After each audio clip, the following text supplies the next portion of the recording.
Segunda Epístola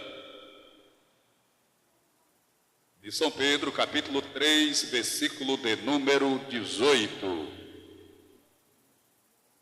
3 e 18 de São Pedro. Amém? Está escrito assim: antes crescei na graça e no conhecimento de nosso Senhor e Salvador Jesus Cristo. A Ele seja a glória, tanto agora como no dia eterno. Vou repetir a primeira parte. Antes crescei na graça e no conhecimento de nosso Senhor e Salvador Jesus Cristo. Senhor Deus, em nome de Jesus, muito obrigado por mais uma oportunidade de estarmos na Tua presença, desta feita em um culto de instrução, de ensino, de doutrina, de capacitação, para que a Tua igreja possa assim, meu Deus, de forma crescente e abundante, te servir, sempre melhorando, desenvolvendo e ampliando a sua fé, o seu conhecimento e a sua condição espiritual na Tua presença. Rogamos que assim o Senhor venha e a todos abençoe em nome de Jesus. Amém. Deus abençoe, pode sentar.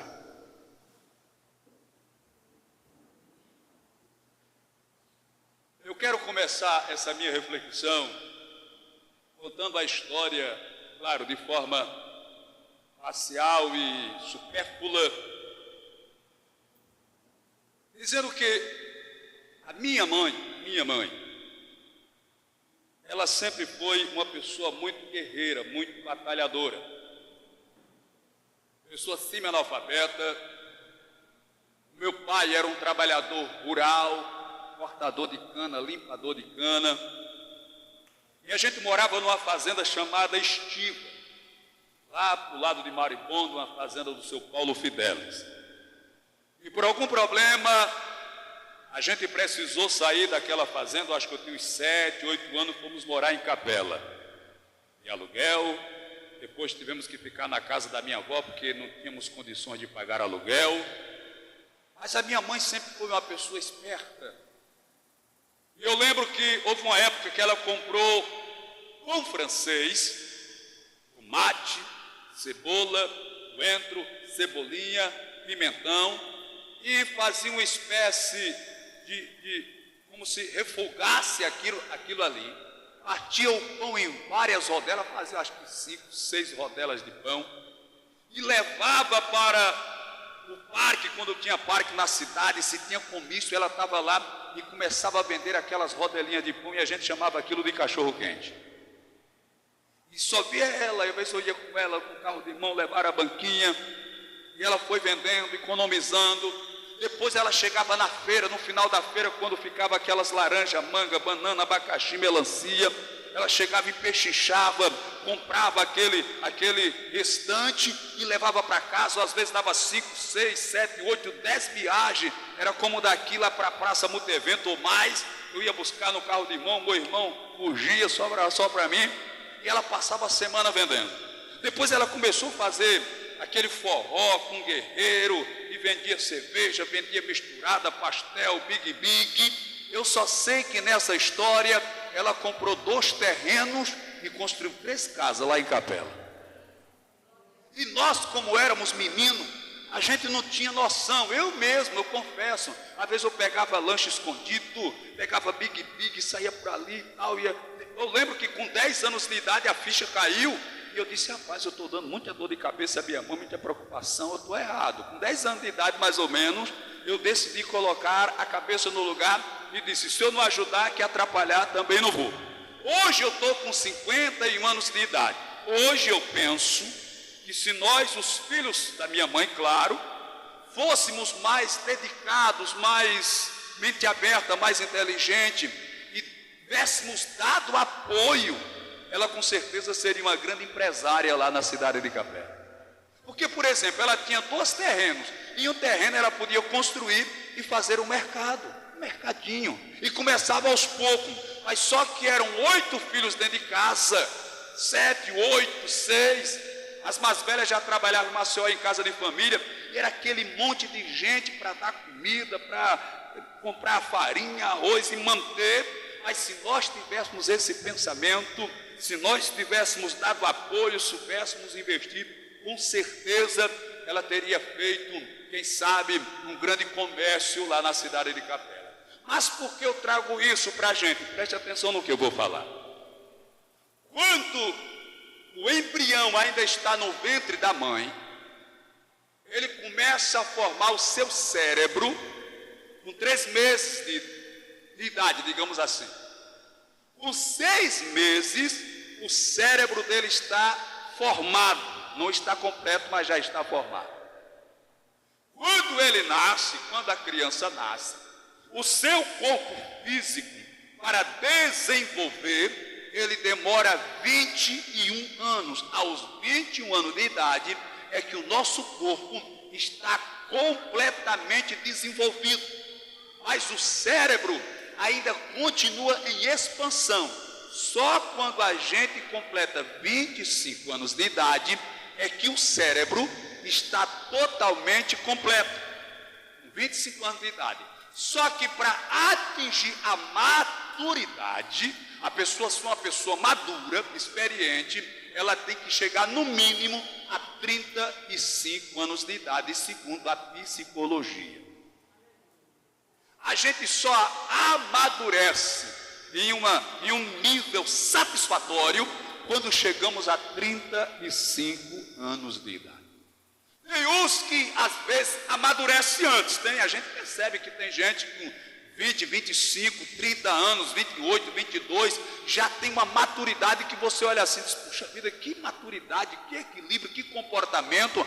Você olha e tem assim uma noção de que aquela pessoa amadureceu até mesmo antes do tempo. Porém, já tem outros que passam dos 35, vai para 40, 45, 50 e não amadurece. Mas o normal é, aos 35 anos, a pessoa alcança a maturidade. Quando eu falo isso, eu vou falar algo que eu sempre falo em reunião de obreiros, aqui para os irmãos, e trazer para o contexto da igreja. Eu explico isso, eu ensino isso em reunião de obreiros, dizendo que tem gente que cria problema. Tem gente que resolve problema. Tem gente que evita problema. E tem gente que potencializa problema.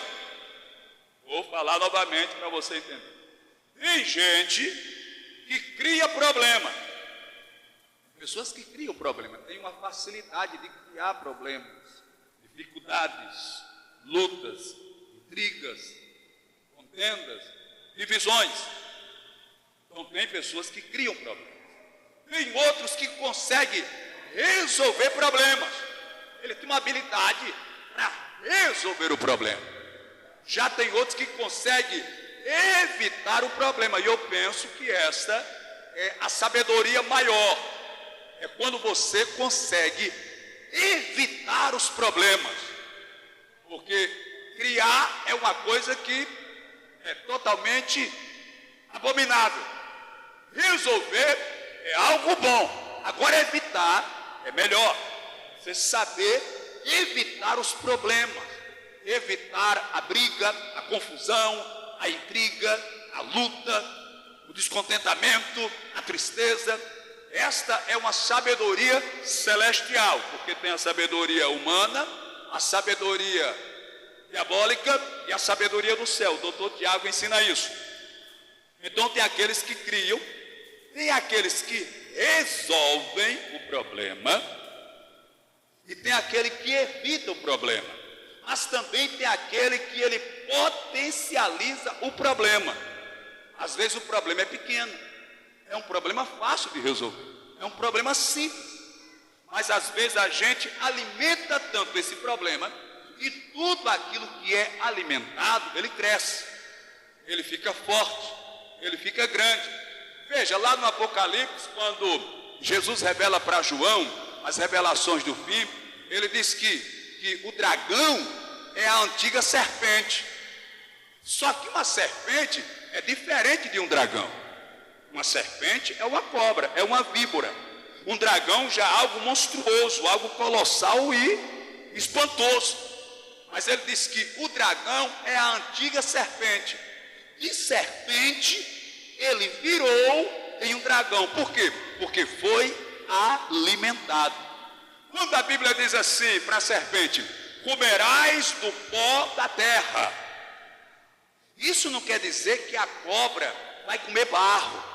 Não é isso que a Bíblia está dizendo. Se você raciocinar com clareza, comerás do pó da terra todos os dias da tua vida. A cobra, ela não come barro. E eu estou falando em linguagem espiritual. Quem é o pó da terra? Somos nós. Porque vieste do pó e para o pó tornarás.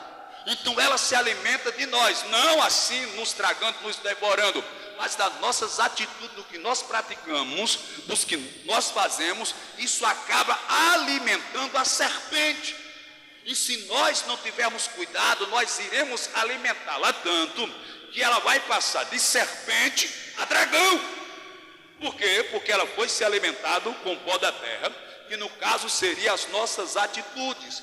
Então tem o que cria o problema, tem o que resolve o problema, tem o que evita o problema e tem o que potencializa o problema.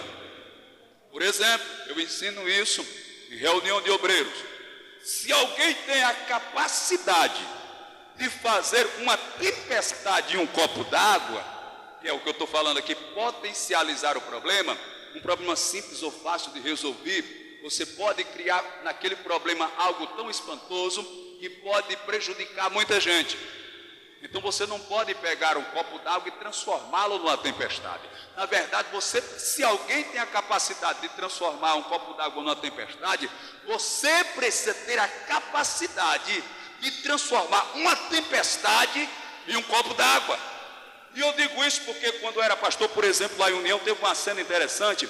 Tinha duas adolescentes na igreja e uma era perigosa. Para ela desmoralizar qualquer pessoa com palavras de baixo calão, ela não olhava nem no relógio. Então eu já sabia como era, acho que ela tinha uns 12 anos mais ou menos, sabe, de boca suja e tal. A mãe dela era crente, eu acho que ela vinha porque a mãe dela obrigava ela a vir para a igreja. Mas ela era assim, se você falasse, ela já estava com a resposta na ponta da língua e não era resposta respeitosa, não. Ela não queria saber se você tinha mais idade do que ela, era de idade, era adulto, era pastor, ela não queria saber, não, ela falava. Então, como eu já percebi, eu já evitava, para evitar problema, é claro. Aí quando foi um dia, ela discutiu com outra mocinha na frente da igreja a ponto de ir para a via de fato trocar tapa. E tinha um irmão que ele era obreiro na igreja, e ele já tinha tido umas dificuldades, questões com ela, e ele queria ver o pão, mas não queria ver ela. Então, quando ela criou aquele problema com a outra jovenzinha, isso por causa de namoro, acho que elas tinham uns 12 anos. Aí ele pegou na mão da menina que tinha sido afrontada por ela, pela a dita cuja, e entrou da igreja com cada olho abugalhado, trazendo a menina, arrastando a menina pelo braço. Eu estava sentado no último banco, acho que estava tendo um ensaio das senhoras, acho que ele tem uma reunião, não sei como é, eu não lembro. Eu só sei que ele entrou aqui: pastor, o senhor tem que tomar providência. Olha, a fulana de tal fez isso aqui com essa menina e tal, mexeu, aquela coisa toda. O senhor sabe que a mãe dela é da igreja, a avó dela também é. Se ela chegar na casa com esse problema, com certeza a mãe dela não vai deixar ela vir mais para a igreja. A avó dela e a mãe dela vão sair da igreja. Aí vem com aquela palavra bem estressante. Aí eu olhei assim para ela e disse bem assim, de riso: tu é bem doido de dizer para tua mãe que tu brigou na igreja por causa de namorado, né? Não, tu vai dizer. Entendeu? Para apaziguar. Porque para mim era uma coisa fácil de resolver, não era uma coisa difícil. Constrange, gera conflito, mas aí você tem que chegar com equilíbrio para aquele problema não gerasse algo pior ou maior e trazer prejuízo para a obra, para a igreja. Então tem o que cria, tem o que resolve, tem o que evita e tem o que potencializa o problema. A gente precisa ter esse cuidado para não pegar um problema pequeno e transformá-lo em um problema grande. A Bíblia diz lá em, deixa eu ver aqui, Romanos capítulo 12, versículo 21. 1, 2, 2, 1. Romanos 12 e 21. 1, 2, 2, 1.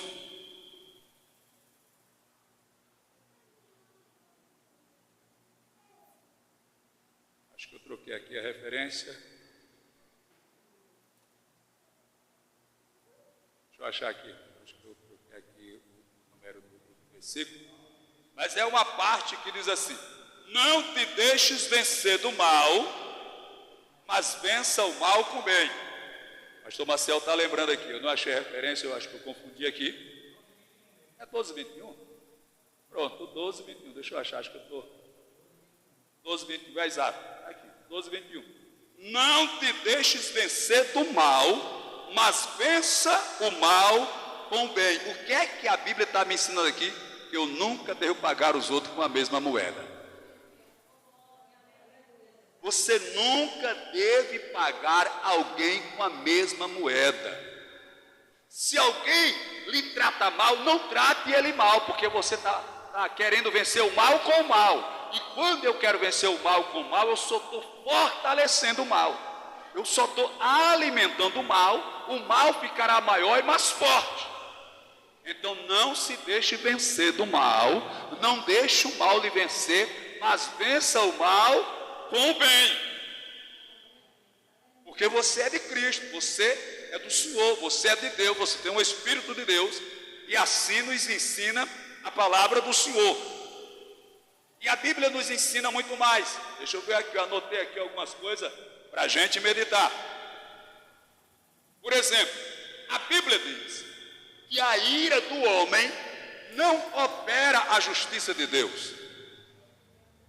Não sou eu quem diz, é a Bíblia, e eu vou mostrar a referência para os amados irmãos, é lá em Tiago, capítulo 1, versículo 19 e 20. Veja o que é que a Bíblia diz, é depois de Hebreus. Eu precisava trazer essa palavra, eu preciso trazer essa instrução para os irmãos, orientação. Glória a Deus, Deus abençoe. A Deus aqui que veio, tem até umas pessoas não crentes que estavam me prometendo de vir, e eu fiquei preocupado. Fiquei, Deus, hoje eu quero dar um estudo, não vai ser uma pregação. Que como eu estava dizendo até para o presbítero Cristiano ontem, na verdade, quando eu estou pregando na igreja, de uma certa forma, eu não estou pregando, não é nem para a igreja, às vezes é para um novo convertido, às vezes é para um visitante que está visitando a gente, uma pessoa não crente que veio para a igreja, entendeu? Porque, na verdade, você já me ouve quase todo dia, então fico mais preocupado com aquela pessoa que veio, que às vezes fica naquela expectativa de ouvir uma mensagem do pastor, uma palavra e tal. Mas veja, capítulo 1, versículo 19 e 20 de Tiago diz assim, 19 e 20. Saber estas coisas, meus amados irmãos, todo homem, pois, seja pronto para ouvir, tardio para falar e tardio para se irar. Todo homem, quando a Bíblia usa a palavra homem, ele generaliza, homem e mulher, todo ser, seja pronto para ouvir, tardio para falar e tardio para se irar. A gente sempre deve estar pronto para ouvir, ser tardio para falar, fale por derradeiro, deixe todo mundo falar, escute, porque você precisa estar pronto para ouvir, então você vai deixar todo mundo falar, e por derradeiro, que todo mundo falar, esgotar o seu assunto, o seu argumento, depois que falar tudo, e não tiver mais o que falar, porque se a pessoa for falar, e se você for rebater na mesma hora, ao invés de ser um diálogo, se tornou uma discussão, uma briga de palavras. Então a Bíblia nos orienta a primeiro ouvir. Todo homem seja pronto para ouvir, tardio para falar e tardio para se irar. Aí no versículo 20 ele diz assim, porque a ira do homem não produz a justiça de Deus. aquilo que eu faço irado, a decisão que eu tomo irado contra um irmão, uma irmã, um membro da igreja, uma ovelha, isso não significa que Deus está se agradando, ou seja, isso não agrada a Deus. Eu não posso simplesmente punir ou reagir ou revidar porque eu estou irado, porque eu estou com raiva. Agora ela vai ver, agora ele vai ver porque eu estou com raiva. Então isso não opera a justiça de Deus. Os irmãos estão entendendo até aqui, né? Pois bem, então a ira do homem, a raiva do homem, o ódio do homem não opera a justiça de Deus. Por quê? Porque às vezes nós, estou me colocando no contexto, às vezes nós trazemos os problemas da igreja para o lado pessoal. A gente não pode deixar isso acontecer. O problema da igreja não pode ser colocado no lado pessoal, particular. É porque eu não gostei, porque eu achei errado, porque fulano fez assim. Isso não pode ser feito conforme o seu desejo ou o seu agrado, porque eu não gostei, porque fulano fez assim, eu não achei bom. Não.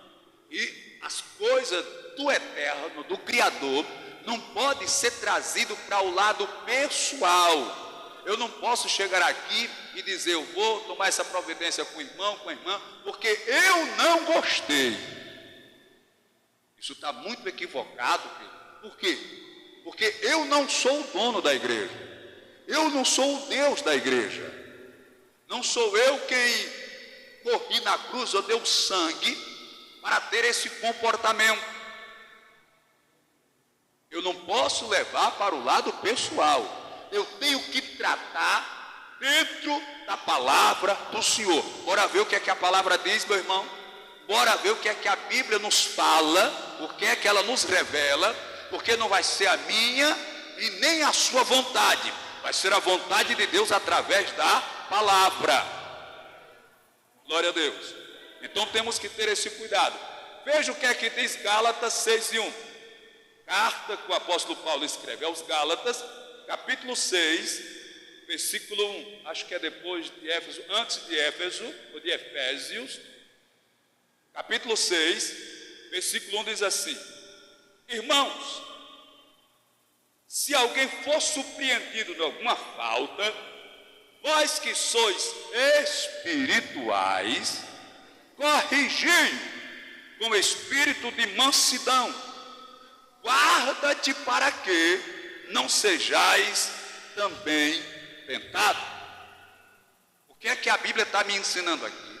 Que quando tiver uma divergência, quando tiver algum problema, e de repente você se colocar na posição de mediador, alguém que vai tentar apaziguar aquele problema, você precisa vigiar para que aquele problema não lhe atinja. Você, por exemplo, não traga para o lado espiritual, não se sinta afrontado por aquele problema e de repente você tome algum lado.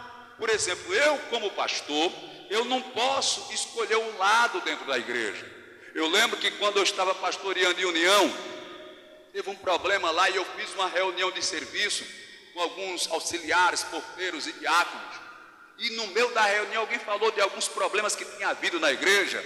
E alguém disse assim para mim: pastor, a gente precisa também preparar um grupo para ficar contra aqueles abençoados. Eu digo: de forma nenhuma. A igreja é uma só. A gente não vai criar divisão, separação dentro da igreja. A contra B ou B contra C. Até porque Jesus Cristo disse que nenhuma casa, cidade ou reino dividida contra si mesmo subsistirá. Se eu fizesse aquilo, eu estava assinando o decreto de derrota para a igreja e para o meu ministério. Então, como pastor, você vai trabalhar como obreiro, você vai trabalhar como líder para haver comunhão. E a Bíblia diz: bem-aventurados pacificadores, porque eles serão chamados de filhos de Deus. Está lá em Mateus 5, acho que 9, 10 por ali. Então a nossa função é pacificar. É alguém chegar para você encontrar o problema de A ou de B, e quando você precisar tratar esse assunto, você minimizar. Poxa, meu irmão, tu vai dar valor a isso? Tu vai se passar por isso? Tu vai se trocar por isso? Isso é besteira, isso é bobagem, rapaz. Esquece, deixa isso para lá. Segue a tua vida com Jesus, vai buscar a Deus. Deus não depende de fulano, de beltrano, da aprovação de A, de B ou de C, para lhe abençoar, para lhe dar vitória. Então a gente precisa ter essa consciência. Eu sempre costumo dizer, reunião de obreiros, eu mais falo isso, você pode até entrar no problema da pessoa, mas não deve deixar o problema da pessoa entrar em você. Porque quando a gente entra na questão de alguém, a gente entra para tentar resolver. Então, se eu estou indo para resolver aquela questão, eu tenho que ir com a habilidade para controlar aquele problema e não deixar aquele problema me controlar. Isso eu não estou falando aqui no contexto da igreja, mas isso é utilizado na família, sabe, no casamento, na rua que você mora com seus vizinhos, no seu trabalho, na sua escola, aonde você estiver, que tiver algum problema, você tem que ser superior ao problema. Você tem que estar por cima do problema. Jamais o problema pode lhe controlar, lhe dominar, tirar o seu equilíbrio, a sua paz, fazer você falar sem pensar, agir sem pensar ou tomar atitudes ou reações que depois vai lhe causar prejuízo. Depois você mesmo vai sofrer pelas consequências daquilo que você falou. Você precisa refletir. Eu sei que tem hora que a palavra chega aqui, a língua já faz assim. Você diz, vou falar, mas você segura. Entendeu? Balança, coça, né? O povo fica coçando. Mas você segura. Para evitar qualquer questão. Então, vou repetir. Irmão, se alguém for surpreendido em alguma falta, em algum problema, vós que sois espirituais, está vendo? Como é que o espiritual se comporta? Corrige-o com espírito de brandura. Guarda-te para que não sejais também tentado. Cuidado para que você não se envolva, não vire uma parte do problema, mas sim uma parte da solução. Glória a Deus, glória a Jesus. Pois bem, seguindo essa linha de raciocínio, eu gostaria de falar também sobre profeta e profecia. Você sabe quais são os 3 sinais que comprovam se o profeta ou a profecia é de Deus? Eu vou lhe ensinar hoje aqui para você entender. São 3 sinais, basicamente 3, pode até ter mais, mas eu quero falar apenas de 3. 3 sinais que mostram se o profeta ou a profecia é ou não de Deus. Primeiro sinal, se o profeta é de Deus. Está lá em Deuteronômio, capítulo 18, e o versículo 22. Deuteronômio 18, é o capítulo, 22, o versículo. Ó, Deuteronômio 18, 22. Sabe que, quando esse profeta falar em nome do Senhor, se a palavra dele não se cumprir, nem suceder, como profetizou, esta é a palavra que o Senhor não disse. Com soberba falou o tal profeta, não tenhais temor dele. Então, o que comprova se o profeta ou a profecia é de Deus, é se ele falar e aquilo se cumprir. Se não se cumpre, é porque não foi Deus que falou. Porque na Bíblia está escrito, Deus não é homem para que minta, nem filho do homem para que se arrependa. Tendo ele dito, não faria, e tendo ele falado, não realizaria. Então, como seria possível Deus falar e não se cumprir? Então, quando alguém for usado em profecia, meu irmão, minha irmã, e de repente você for o alvo da profecia, descanse e espere, porque se for de Deus vai se cumprir, seja positiva ou negativa, mas se não for, não vai se cumprir. É assim que a Bíblia ensina.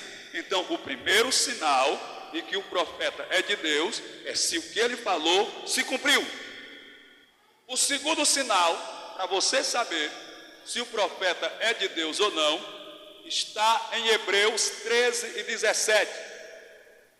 Carta escrita aos Hebreus, 13 é o capítulo, e 17 é o versículo. Está escrito assim: obedecei aos vossos pastores. Outra tradução diz guias, pode dizer professores, pode dizer mestre. Tem tradução que diz pastores. Obedecei aos vossos pastores, sede submissos para com eles, vos velam por vossas almas, como quem deve prestar conta delas, para que façam isso com alegria e não com dor, porque isto não aproveita a vós outros. Então, o segundo, no contexto da graça, o segundo sinal que você vai entender se o profeta ele é de Deus é se ele obedece a sua liderança. Aqui na Bíblia, não sou eu que estou criando. Obedecei aos vossos pastores. Pastor, às vezes tem gente que diz assim: eu não acho esse negócio de pastor, não, pastor só Jesus. Na verdade, o Salmo 23 é um salmo bonito. É um salmo bonito, quando a gente lê: o Senhor é o meu pastor e nada me faltará. E a gente fala com alegria, fala com satisfação. Só que o título pastor para Deus é pequeno. Esse título combina mais comigo. Para Deus combina eterno. O Senhor é o meu Deus, o meu Criador, o meu eterno, o meu soberano.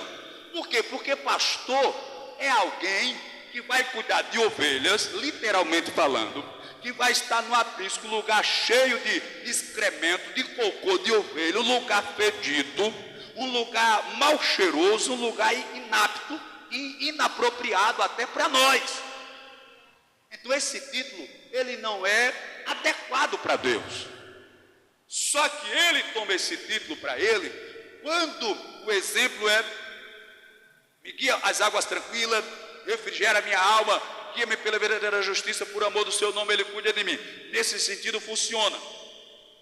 Mas e a Bíblia diz que ele, Deus, deu uns para pastores, para profetas, para evangelistas, doutores e por aí vai.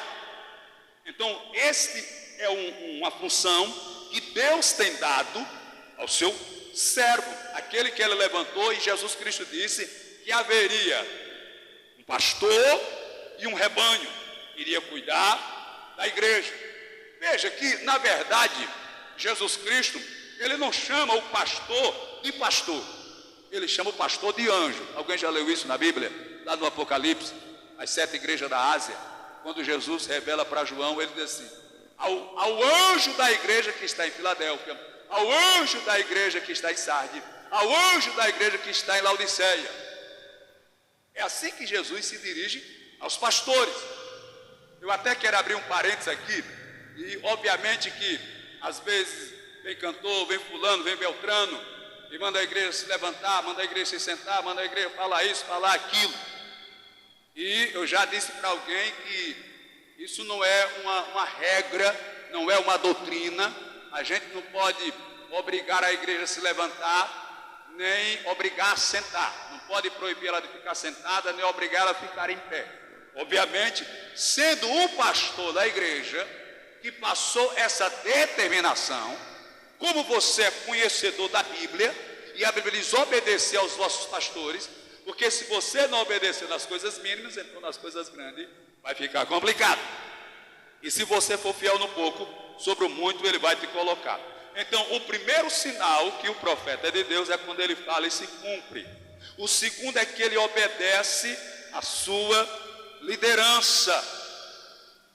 E isso, irmãos, é algo tão pertinente na Bíblia, o respeito, a consideração, que quando Davi, que tinha sido ungido por Deus para ser rei, o maior profeta profeta da história de Israel, Samuel, que exercia função de profeta, função de sacerdote e função de juiz. Foi o único que exerceu 3 funções. Ele tinha 3 ministérios sobre ele.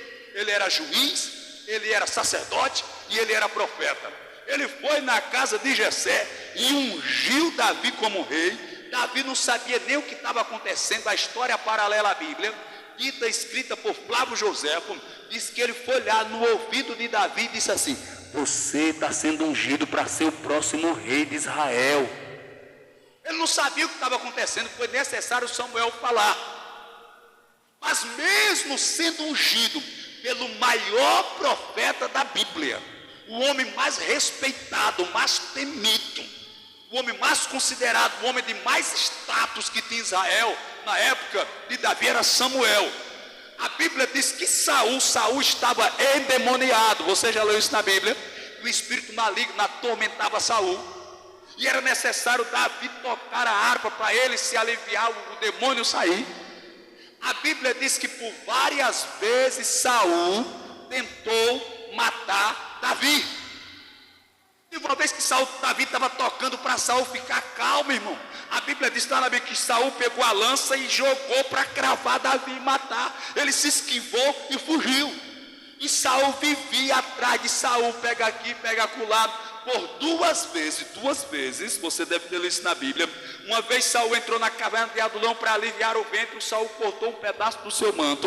Outra vez Davi com Joabe e o filho dele, o irmão dele, de Joabe, entrou no arraial de Saul, entrou na tenda dele, pegou a quartinha de água, pegou a espada, fugiu e foi-se embora e gritou lá do monte: Saul, meu senhor!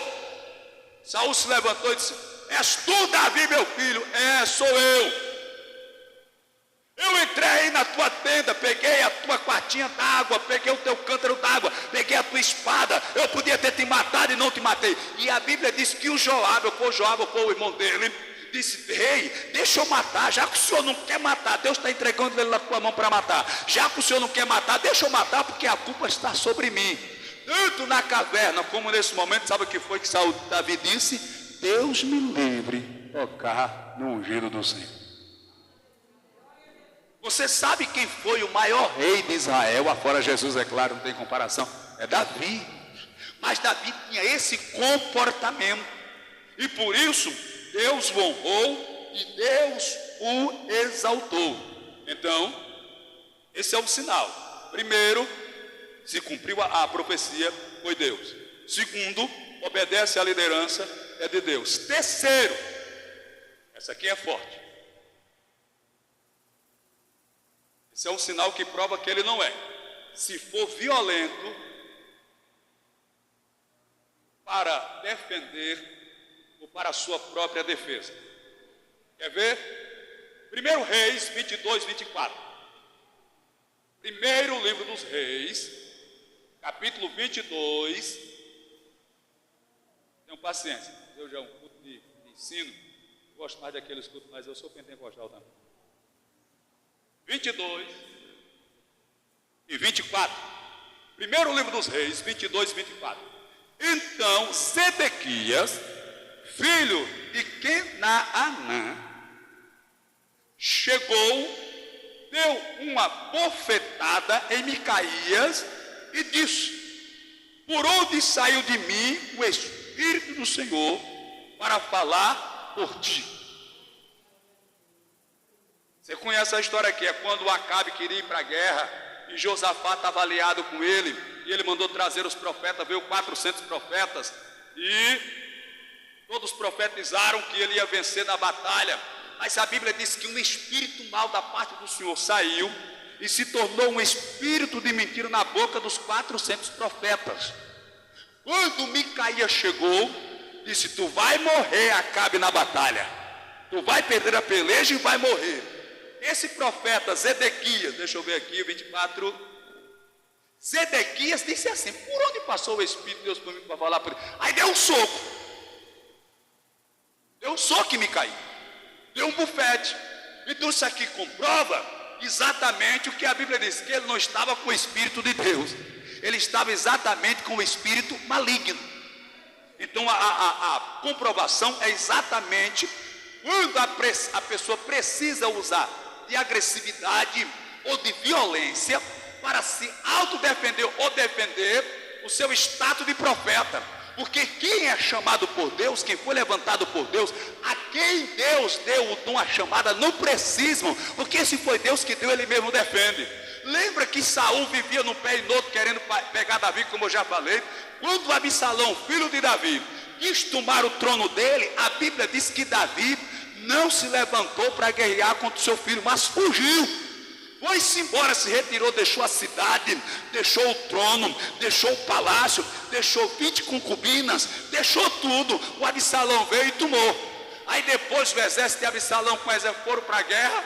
O Absalão morreu, Davi veio e tomou posse daquilo que já era dele, porque alguém queria tomar. Mas se foi Deus que havia dado a Davi, não precisava Davi entrar em questão, confusão, porque foi Deus que tinha lhe dado.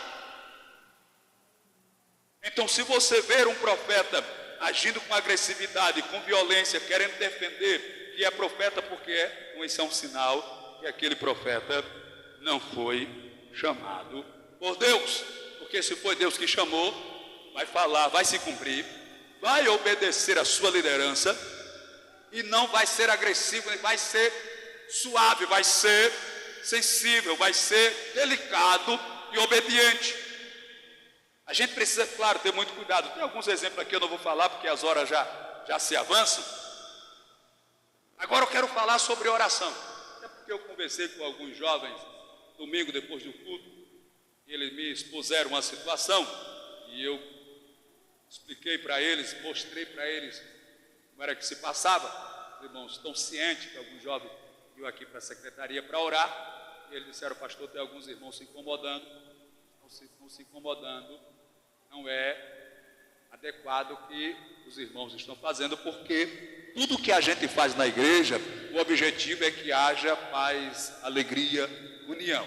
Então ficou acertado que eles não vão mais ter esse comportamento. Expliquei para eles, ensinei tudo direitinho, mostrei algumas coisas, falaram outras coisas que não convém aqui, mas a gente explicou. Mas eu quero mostrar alguma coisa dentro desse contexto. Por exemplo, será se Deus ele tem algum lugar de preferência onde você deve orar, deve buscar? Por exemplo, tem gente que gosta de orar no monte. Tem gente que gosta de orar no monte. É pecado orar no monte? Não. É bíblico orar no monte? Talvez sim, talvez não. Eu vou lhe explicar por quê. Alguém pode dizer: pastor, mas Jesus orava no monte. Eu vou lhe explicar por que Jesus orava no monte. Ele orava no monte porque durante o dia era muita gente para ele atender. Lembra da vez que ele multiplicou os pães? Eram 5.000 homens. As pessoas levavam os cegos, os aleijados, os surdos, os mudos, os leprosos, os endemoniados, até quem estava com alguém morto em casa e à procura de Jesus, como foi o caso de Jairo, como foi o caso de Marta e Maria, que mandou chamar, quando ele chegou lá já estava morto. Então as pessoas procuravam Jesus, pessoas queriam buscar Jesus para ter uma resposta. Então Jesus se dirigia para o Monte das Oliveiras. Era um local reservado e escondido. Não era um local que todo mundo sabia onde era. Não. Tanto que quando ele foi vendido por Judas e as pessoas foram prendê-lo, Judas precisou levá-los lá para mostrar onde era, porque ninguém sabia. Só ele e os apóstolos. Era um local secreto onde Jesus Cristo ia restaurar a sua força. Então por isso ele ia orar no Monte das Oliveiras. Ah, pastor, mas Moisés também orava no monte. Moisés orava no monte porque ainda não tinha um tabernáculo. Então ele buscava a Deus no Monte Horebe, no Monte Sinai. Ele ia lá buscar ao Senhor. Está na Bíblia, a gente lê isso na Bíblia. Só que depois que foi feito o tabernáculo, construído lá no deserto, Moisés não ia mais para o monte. Moisés ia buscar a Deus no tabernáculo. Era ali que Moisés buscava ao Senhor. Agora, se a igreja quer uma resposta para saber qual é o local que Deus exige você orar, está na Bíblia. Se você abrir Mateus 6:6, é o primeiro livro do Novo Testamento, Mateus 6:6, está escrito assim: quando for orar, entre no seu quarto, feche a porta e ore ao seu pai em secreto, e seu pai que lhe ver em secreto, lhe recompensará. Então, o único lugar que a Bíblia nos autoriza, nos incentiva e nos dá a liberdade de orar é no nosso quarto. É pecado orar aqui ou ali? Não. Se for falar de lugar, a Bíblia diz que o nosso quarto é o lugar para a gente orar, no secreto com Deus, e Deus ouvirá e recompensará. Se eu precisar que alguém ore por mim, porque eu estou doente, pastor, quem é a pessoa adequada para orar por mim se eu estiver doente? Está na Bíblia. Eu não marquei, está lá em Tiago 5, do 13 ao 20, eu não vou ler, senão o tempo não permitiria. Mas lá diz que o presbítero é quem está autorizado, biblicamente falando, para orar por você e lhe ungir com óleo. Entendeu? Então, esses são os ensinos da Bíblia. E para a gente concluir, Andressa, prepara aí aquele louvor que a gente vai ungir os irmãos e fazer aquele clamor. Mas para a gente concluir, querido, lá em 1 João 4, primeira epístola de João, capítulo de número 4, versículo 20 e 21, está escrito assim: primeira epístola de João 4, 21, deixa eu achar aqui que elas são poucas páginas, a epístola pequena. Se alguém disser, 4 e 21, se alguém disser, amo a Deus, e odiar seu irmão, é mentiroso. Pois aquele que não ama seu irmão, a quem vê, não pode amar a Deus, a quem não vê.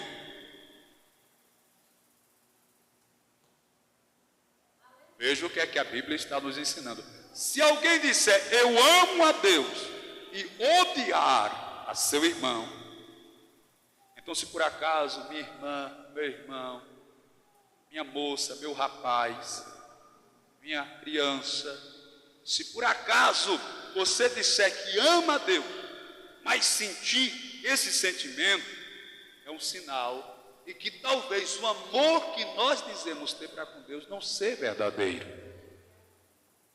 Porque se eu digo que amo a Deus, eu também preciso até, expliquei para os jovens conversando aqui na rápida reunião que a gente teve, que quando a gente profetiza alguma coisa para a igreja, por exemplo, se alguém vê que no meio da igreja tem uma coisa ruim, eu disse, nunca diga que a igreja é problemática, nunca diga que a igreja está doente, nunca diga que a igreja está impura, não, porque a igreja, ela é a noiva de Jesus. A igreja sempre será pura, santa e perfeita. Pode ser que no meio da igreja tenha alguém que esteja contaminado, sujo, imundo, em pecado, mas a igreja de Jesus sempre foi, sempre será pura, santa e limpa. Nunca diga que a noiva de Jesus é suja, é pecadora, é isso ou aquilo. Nunca macule a noiva de Cristo. Pode ser que no meio da igreja tem o joio, como a Bíblia diz que tem o lobo com a pele de ovelha, tem alguém disfarçado, se passando por crente, fingindo ser crente, fingindo ser noiva, mas não é a noiva. A noiva de Jesus sempre será pura. Por isso que a gente aprende dentro do contexto teológico que não podemos tratar a igreja de forma agressiva, porque a igreja é a noiva, e a noiva é do Cordeiro, e o Cordeiro é Jesus, e eu não posso jamais desclassificar a noiva é santa, a noiva é pura, a noiva é imaculada, por isso ela é noiva. Noiva fala de pureza, fala de santidade, fala de respeito, fala de honra, principalmente a noiva de Cristo, que foi transformada, lavada e purificada para alcançar o status de noiva. Então que Deus abençoe, queridos. Mas concluindo, eu digo que tudo deve ser feito para o bem da obra. Qualquer coisa que você fazer, olhe se o resultado está sendo positivo para o bem da igreja, para o bom andamento da igreja, para o sucesso da igreja. Se algo eu fizer, ou algo o irmão ou a irmã fizer, está causando contratempo, constrangimento, tristeza, angústia, revolta, isso pode ser um sinal de que aquilo não está na direção de Deus. Talvez seja até algo que Deus esteja querendo realizar, mas talvez o tempo e o momento não era aquele. Por exemplo, eu vou dizer essa aqui, no cuidado ali no horário. Eu conheço um pastor, ele era evangelista na época, mas está com muitos anos, deve estar como pastor, lá em Palmares, Pernambuco. Ele se casou e ele tinha desejo de ser pai. E ele não podia, eu não sei se era ele e a esposa, ou eram os dois, que tinham um problema. E eles começaram a orar, fizeram tratamento, foram no médico, trabalharam, e correram, e anos, nunca a irmã engravidou. Quando foi um dia, ele foi para o círculo de oração, ele, a esposa, alguma coisa assim. Deus levantou o profeta e disse assim: assim diz o Senhor, tu irás engravidar e irás ter um filho, e será um menino, e disse o nome que o menino ia ter. E não é que a irmã engravidou, anos e anos ela ficou grávida, e foi aquela bênção. Aí eles foram fazer a ultrassonografia para saber o sexo da criança. Eu não sei se eles não fizeram uma coisa assim, eu só sei que ele disse que foi conversar com o médico, acho que já foi contaminação, acho que eles não fizeram ultrassom. Aí o médico perguntou para ele: e aí, está feliz por ser pai? Eu sei que vocês tinham dificuldade, quer saber qual é o sexo da criança? Ele disse: mas eu já sei qual é o sexo da criança. O Deus que eu sirvo, que fez com a minha esposa, que tinha anos e anos tentando engravidar e não podia porque tinha problema, ele fez ela engravidar, trouxe esse milagre. Ele já disse para mim qual ia ser o sexo da criança. E foi, e qual é? Aí ele disse para mim que ia ser menino. Sabe o que o médico disse? Então o seu Deus é muito fraco, porque é menina. Mas sabe qual é o problema aqui, querido? Deixa eu explicar para você. Tem horas que Deus nos usa, mas Ele nos usa só até aqui. Mas a gente achou bom, a gente quer ir até ali. Deus revelou para ele que ela ia ficar grávida. Talvez Deus não disse que ia ser menino ou menino, só disse que ia ficar grávida. Mas Ele quis ir mais além. Você sabia que tem profetas de Deus ou pessoas que são usadas por Deus uma vez, e eles podem viver 20, 30, 40, 50 anos, morrer e nunca mais ser usada por Deus? Mas às vezes nós achamos isso tão bom que nós queremos aquele status, aquela posição, aquela honra. Então nós, em vez de deixar Deus usar a gente fica querendo usar Deus. Temos que ter esse cuidado, essa compreensão e essa cautela para não passarmos por esses momentos, essas situações. Tá bom, querido? Eu precisava trazer essa reflexão, trazer esse estudo, até mesmo para orientar os nossos irmãos e dizer para os irmãos que a gente já conversou com jovens, que na verdade teve um dia aqui, eu vou confessar aqui que teve um dia que eles estavam orando, eu não sabia, eu pensei até que estava quebrando o gelo. Eu não acho engraçado não, porque eu pensei que era, acho que eles bateram, quebrando o gelo para botar no refrigerante, estava tendo ação de graça e tal. Aí o Cristiano falou para mim: não, mas a gente vai orientar e tudo vai. Porque às vezes a pessoa tem aquela vontade, aquele desejo, aquela empolgação e precisa só de uma orientação. Então depois que o Cristiano falou, eu acho que vi mais uma vez ou duas e todo mundo tranquilo e calmo. Mas aí domingo eles me falaram, me procuraram, a gente acertou, não vou mais estar nesse momento, até porque também ensinei para eles que um trabalho não pode dificultar o outro. Isso a gente aprende logo. Como é que a gente vai fazer estudo, irmãos? Para ser pastor, a gente precisa fazer muita coisa. Por exemplo, uma coisa que a gente aprende dentro do contexto teológico, que um pastor nunca pode falar mal do outro pastor, o obreiro nunca pode falar mal do outro obreiro, um trabalho nunca pode prejudicar o outro trabalho, nunca pode haver. Então, isso é coisa que a gente aprende e a gente vai fazendo a obra do Senhor. Tá bom? Fique de pé, que eu já estou passando ali da hora.